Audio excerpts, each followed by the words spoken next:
So, something that I've always kind of gravitated towards in this particular property is Dora's character as being somebody who's overly positive. Even you in the film have this joke about her being mindlessly positive, but it's just such an infectious energy to have, especially as somebody like myself who can get frustrated and it's exhausting. But for her, it's like, why sweat those like small insignificant things? And so I wonder for you, for being a part of this movie, like did it have any sort of like imprint on you as a person, whether it's Dora's character or like this story in general? Has it altered your life in some sort of way, even subconsciously?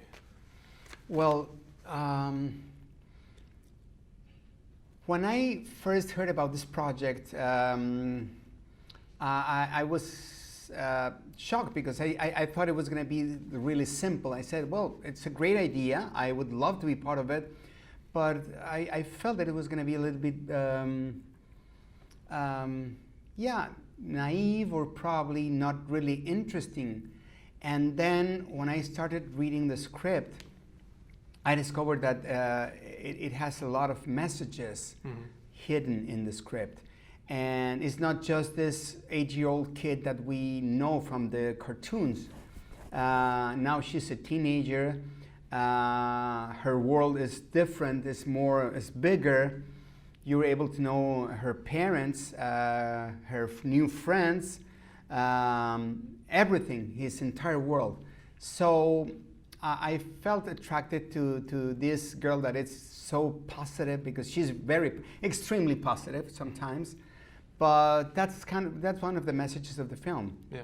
You have to be positive all the time. You have to see the world in a different way, in a different perspective, and you're going to succeed. At the beginning, everyone is making fun of her because she's really positive. So when she arrives to high school and she's saying hi to everyone, right. It's like, why are you saying hi to everyone? Like, because that's the correct thing to do.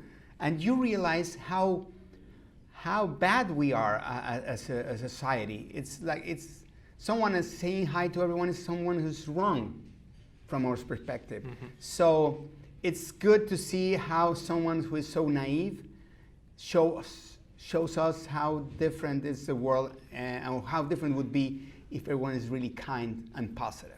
Well, even though she is overly positive, like the movie even takes its time to kind of pump the brakes every once in a while. Like there's the great scene with her abuela where they're sitting in the closet and then her abuela says, everybody needs to be alone sometimes.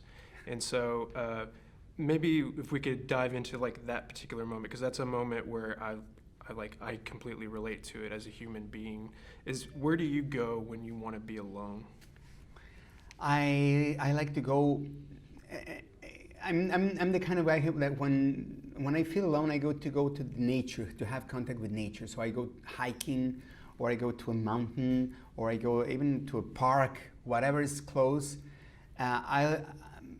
Because I'm a public person, sometimes I'm always surrounded by a team or by people, and I love being by myself.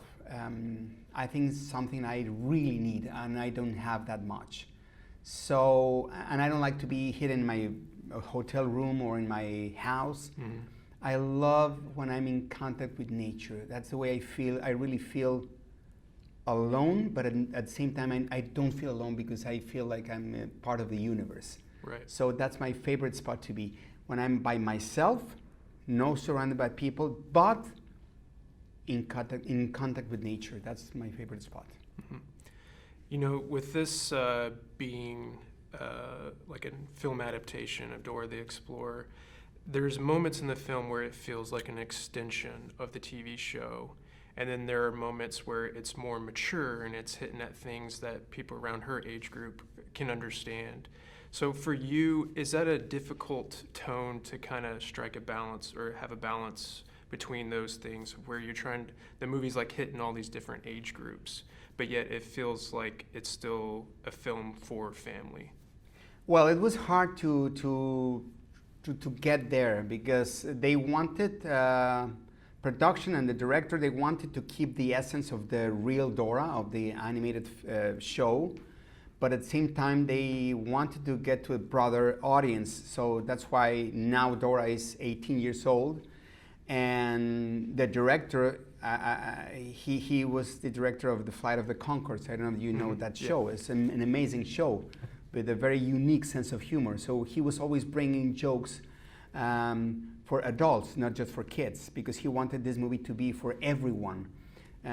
So I think they did a great combination of the real Dora, the one from the cartoon, but at the same time they did this ensemble of comedy, action, heart, and everything, so you can enjoy the film even if you're a teenager or an adult or even your grandmother or grandfather. It's for the entire family. That's good.